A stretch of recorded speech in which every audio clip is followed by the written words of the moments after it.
Hello and welcome back. Happy Thursday, everyone. Today we are going to be doing a rundown of Dev Diary 135, which is featuring the 2D art of Pivot of Empire, and I just wanted to mention at the outset, this is mainly art, not a whole lot in the way of gameplay mechanics, and that's primarily what we're going to be reacting to here. There are going to be a few things that we are going to receive that are not art-based, mainly at the end here, that we can kind of speculate on, but for the most part, or they are art-based, but they reveal information, like all the various conditions for famine and harvest here are some things that we could speculate here at the very end, as well as the inclusion of some new icons that are going to be featuring some stuff. Like this looks like two different type of ownership buildings, and this looks like various character traits, these sorts of things. But by and large, this is going to be kind of an art review, and if that is something that did not necessarily appeal to you, because I think a lot of you guys come here for gameplay mechanics and this type of stuff, then this is probably not going to be the Dev Diary to you. We haven't actually read through the Dev Diary very closely, because we know that these tend to just be art, and so there might be a few hidden gems, but we will be discovering that together. So without further ado, let's start Thursdaying on this big happy. Greetings, Victorians, and happy Thursday. Someone knows how to do it right. Who is that? It's Chicken Race. And the reason why is they specifically include Happy Thursday not at the front of the sentence, but later on in the sentence to show off the fact that they know that happy should be capitalized because Happy Thursday is a proper holiday. Happy Thursday to you all. Big nice. This will be the first part of the Art of Pivot Empire, the Art of Pivot of Empires. There's two ofs in there, it's confusing us. Showcasing the 2D art we made for the immersion pack, while part 2, focusing on the 3D art, will be released in a couple of weeks. Like the previous immersion pack, a brand new interface, a skin, and paper map have been lovingly created with decidedly Indian flavor. Now, I don't think any skin can ever beat Baguette Centaur, but we'll see what it looks like. Along the new skins, we have 8 new brand new event illustrations and many more icons to support the new features coming up in Pivot of Empire. For both the UI reskin and the paper map, artists have drawn inspiration from traditional Indian architecture, classical Indian paintings, and commonly used colors such as turquoise and saffron. Without further ado, and much ado, let's jump into the first topic, the new UI interface skin. So UI skin. There's so much inspiration to draw from Indian culture with their extremely rich and long history. Instead of focusing on one time period exclusively, we've taken elements of Indian art, architecture, and ornaments throughout their entire history, up to 1936, of course, which adds a cultural touch that makes this interface unique, inspired by a plethora, there's that adjective we all know and love, of highly detailed stone carvings, historical monuments from India, and we decided to use white stone as the base material for the interface. The ornate and heavier material is also quite different from the previous interface skins. To contrast the offset white stone color, we balance with turquoise and fresco on the headers.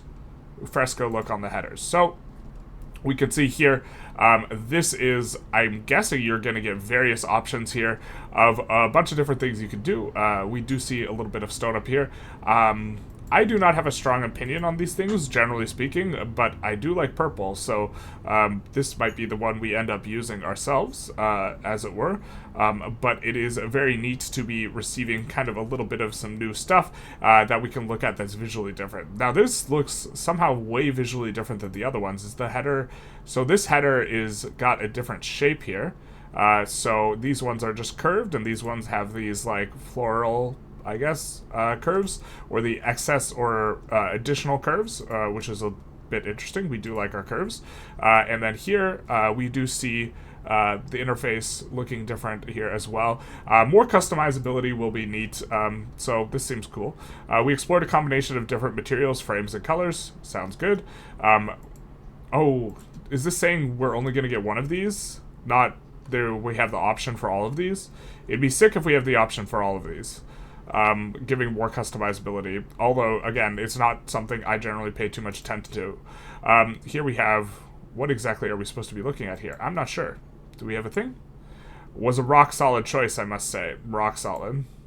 So we see up here, I think, is what we're looking at. I actually kind of like the cayenne here, or the turquoise, as it were.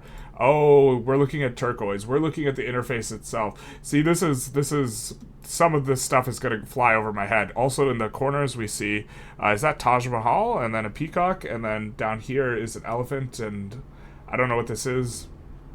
But okay, there's definitely when showing off the user interface, and we're just like looking at the ocean, like there's nothing in there.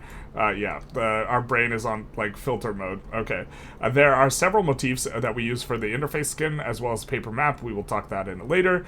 Flowery and plant patterns, mandala configurations, and animals. Elephants have been a key element in many Indian art history, and there's been no better time now to add elephants to the interface of Victoria 3, except for the Neo-Carthage patch, which is coming up if they ever manage to do another public-facing vote for countries, formables they should include.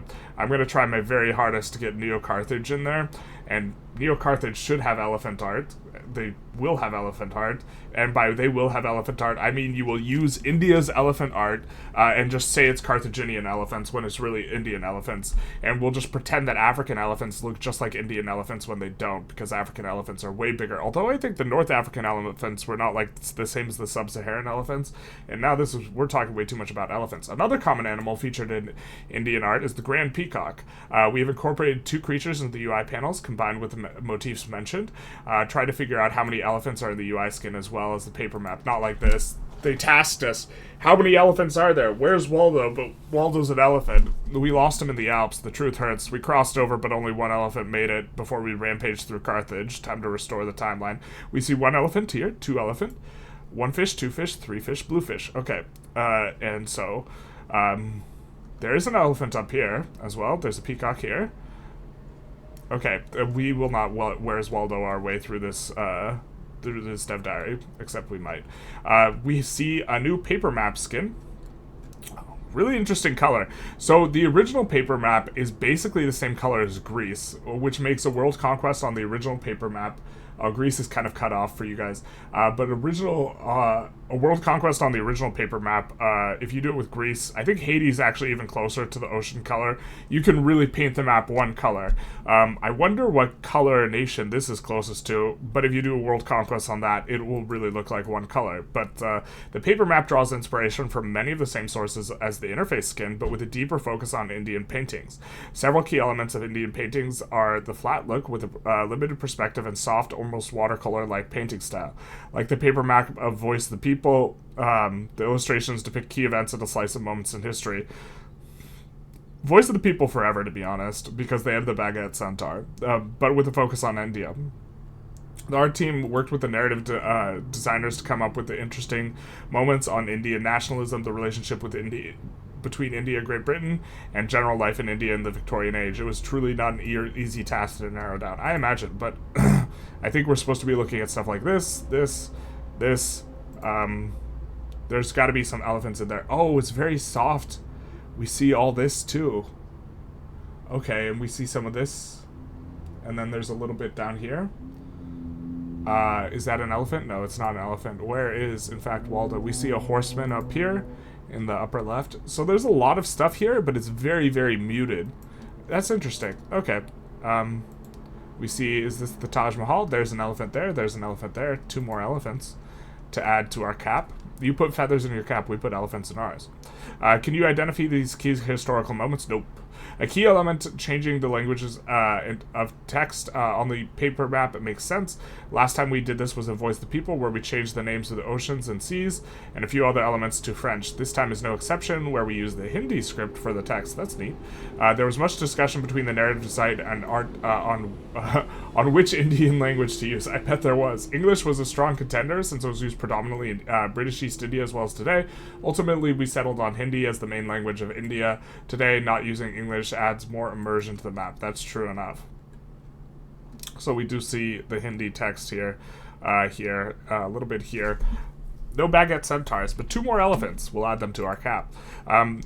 We are also adding mountains and forests in the style of landscape art in classical Indian paintings, a new addition to the illustrations of key cities around the world in the Victorian age inspired by Indian art. The key cities also have some culture variation on them, so you won't see London represented as an Indian-style city. We do see the mountains, some little forests.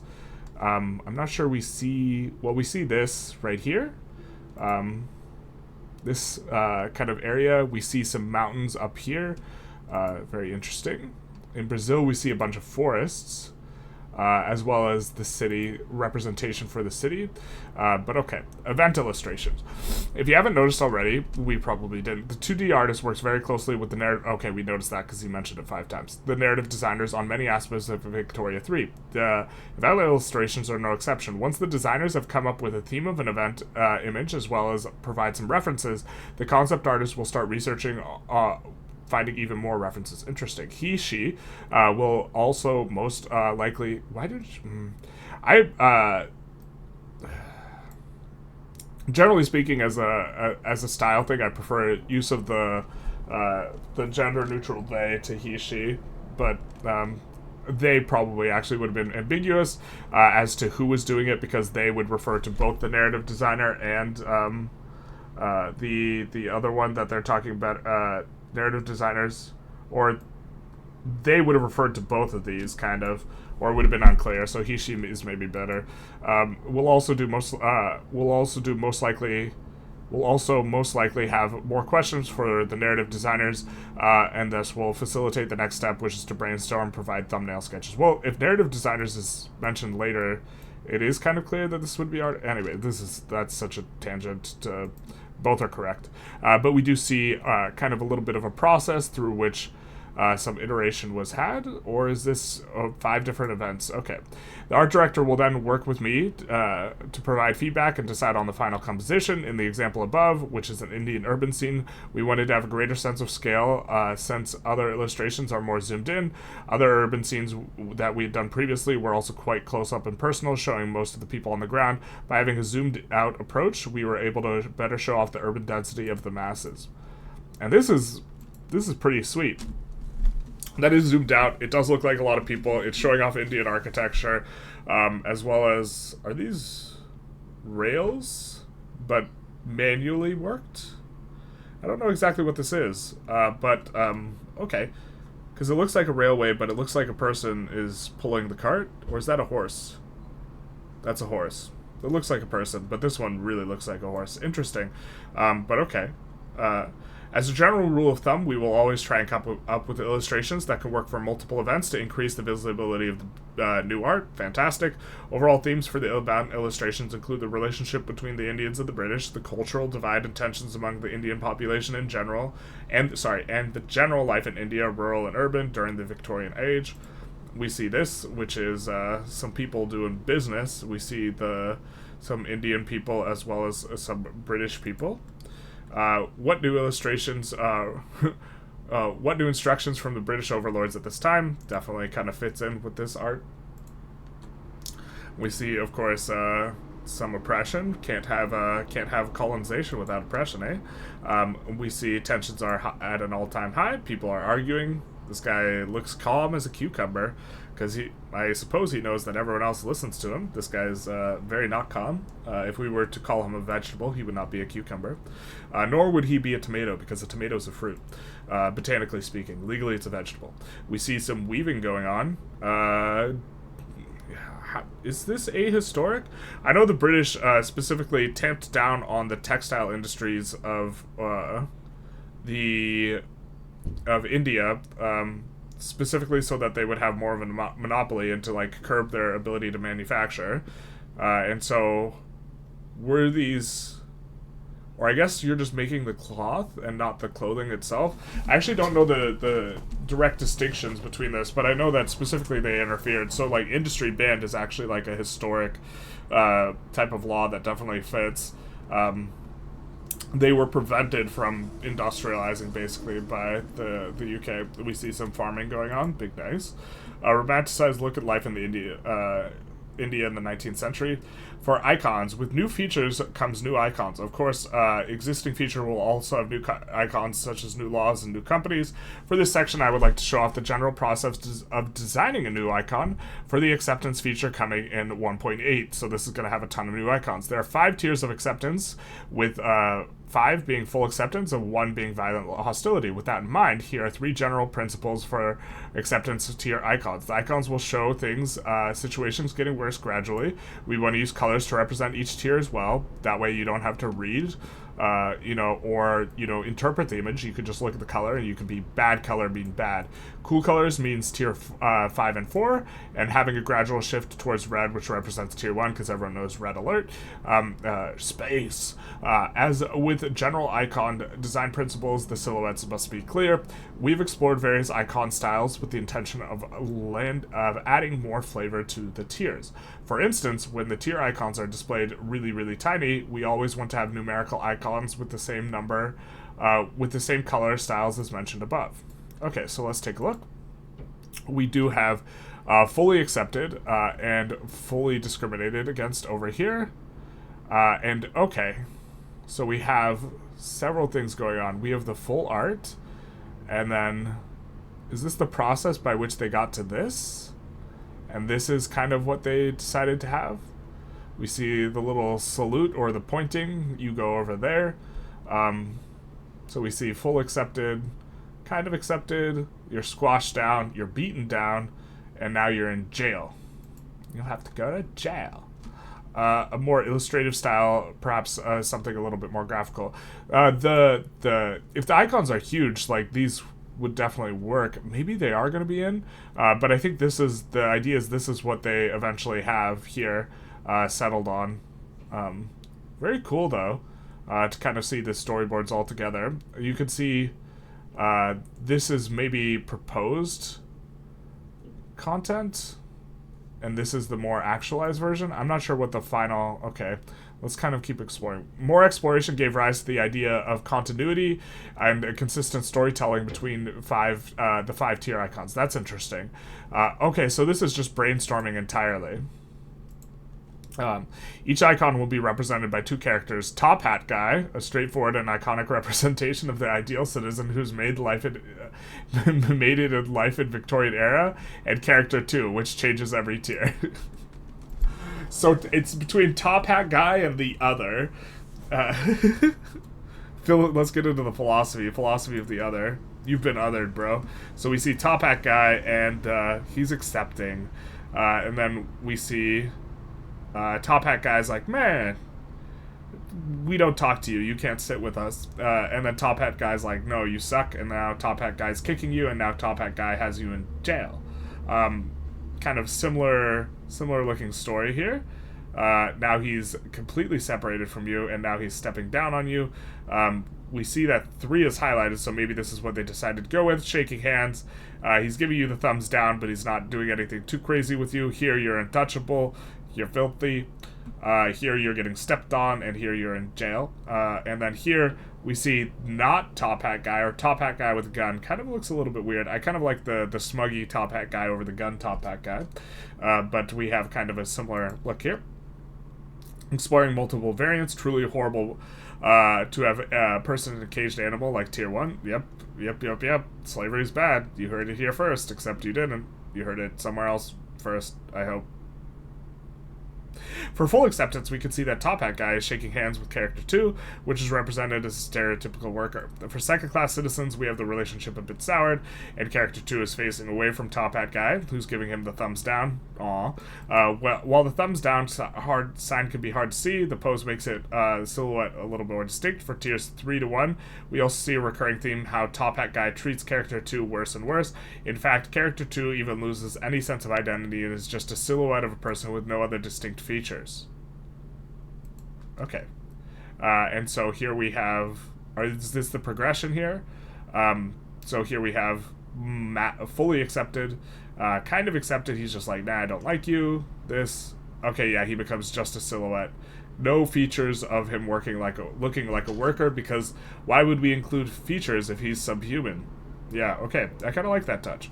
Obviously, we're talking about in-game representation. Because that's when they're here, they're subhuman. When they're here, they're like, oh, just a little bit of a class difference here. That's it. You just don't have a top hat. You have that bowler hat. So this is how we distinguish between the two. But Top Hat Guy, be looking stylish in all of these. So do kind of like these icons here at the end. Interesting seeing the process by which they kind of went through this, because we started off with kind of like these ideas. And then we decided we wanted Top Hat Guy and other guy. because everyone knows that it is the repression of the other, the otherization, that, you know, creates distinction between... Let's not get into that. Let's not get into philosophy, even jokingly. Okay, final tier icons with the simplified variants as well as acceptance terms framed. Icons were created for famine... Or, okay. There should be like a paragraph break here, or there should be like an additional line. Icons were also created for famines and harvest conditions, because this looks like the title for this paragraph. Okay, but icons were also created for famines and harvest conditions, which is another new feature. However, no new style was needed, and we reference state icon traits to make harvest conditions. Core principles for the harvest conditions icons include primary or dominant color, as well as distinct silhouettes. So we can see all these ones with the red border are going to be bad. These are going to be good, whether it's like plentiful rain. And I was... So, what can we think is this? I don't know what these three would maybe be, but like wildfires, torrential rain, locusts, drought. Except this could maybe be drought too. Hail, snow/frost, flooding, extreme wind. And this looks very dry. There are kind of three that are like indicating maybe very dry, or maybe this is drought. I don't know between these kind of ones what might be what, but I was kind of looking to see, and they might use these same icons in multiple ways. If there were a ton of icons, that maybe indicates more and more features or different conditions that are possible. And with this amount of icons, and there not being what looks like higher intensity bands of the same thing, I'm guessing we won't see...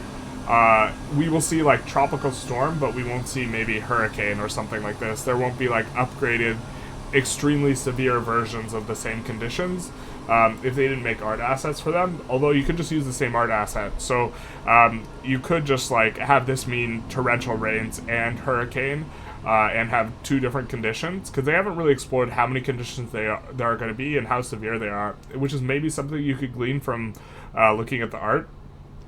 Is a little bit interesting, and I think that the more severe conditions you allow for, this will... I mean, if you increase volatility, that's going to increase the need for strategies to help combat it. We saw that some of the penalties applied for this was like pretty significant, like a decrease in infrastructure, or like a decrease in MAPI. I can't remember which, but in either case, losing access to the market is going to cause severe pains, and so that's what a lot of these, I think, are going to end up causing, because if you decrease access to the market can't just pick up the slack really easily. But I think that this is going to make you also want to run a lot more trade routes just for the purpose of maintaining sort of... if you export grain and you import grain, then what will happen, without you needing to actively do it, is if you have a famine, your export routes will decrease, and your import routes will increase. And if you have a bountiful harvest, your export routes will increase and your import routes will decrease. And in this way, you can have a more regularized kind of prices throughout your market in an attempt to combat kind of the negative effects of some of these. Although the particularly negative effects will be the ones that acutely and negatively affect the individual states, like reducing infrastructure in that state, and that won't be you won't be able to trade your way out of that. But it'll be interesting to see what these end up actually being and what the strategies will be. We see a couple more. I think this is famine occurring, and then this is people will be starving, not enough fish. The 2D art team has also created icons for several existing features like laws, ideologies, buildings, and new companies and new achievements, which will be shown in a future dev diary. So we won't know exactly what these are. These look like buildings. This guy's got... I mean, like, this kind of looks like a manor house, and this kind of looks like a financial district, and what it might be is it might be local flavor icons for India specifically. This looks like an edict, almost. Did they say they were going to include a new edict?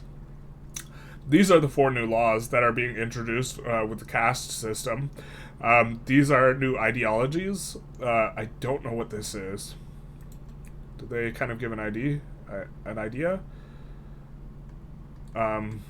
It's not an achievement. And then here are 5 new character traits, which are going to be, currently as it stands, some of these character traits are extremely, or currently as it stands, character traits are a really weird thing because, for the most part, you can kind of ignore character traits, but some are extremely strong and some are extremely bad.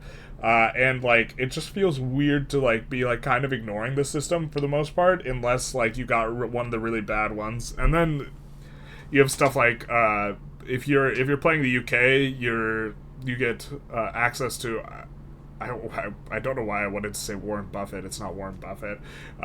Charles Dickens. There's like nothing in common between Charles Dickens and Warren Buffett, but like absolutely nothing.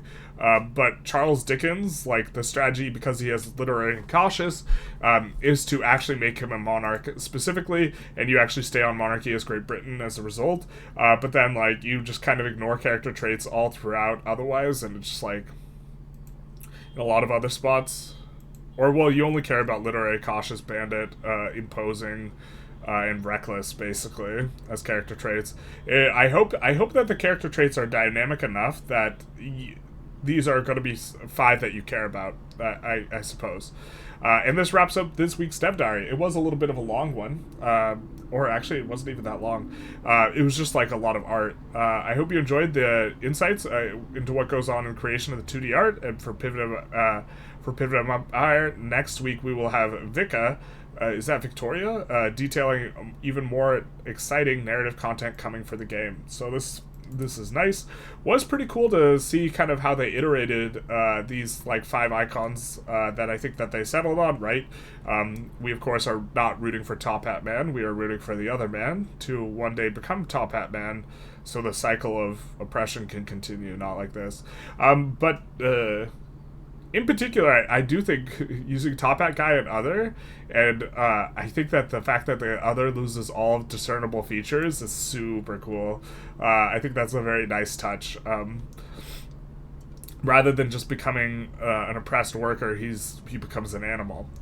So I really enjoyed this. The paper map is something probably not going to notice much outside of like doing this video, just because, man, the images are super muted. I think it's super cool. It's just in Victoria 3, this isn't really as much the thing we pay attention to. All these new UI skins is super cool. If they all get included, I think they are. I maybe just like I read over it and I didn't process, but I hope you guys enjoyed. If you did, please feel free to like, comment, subscribe. We'll be here next week. And other than that, have a happy Thursday.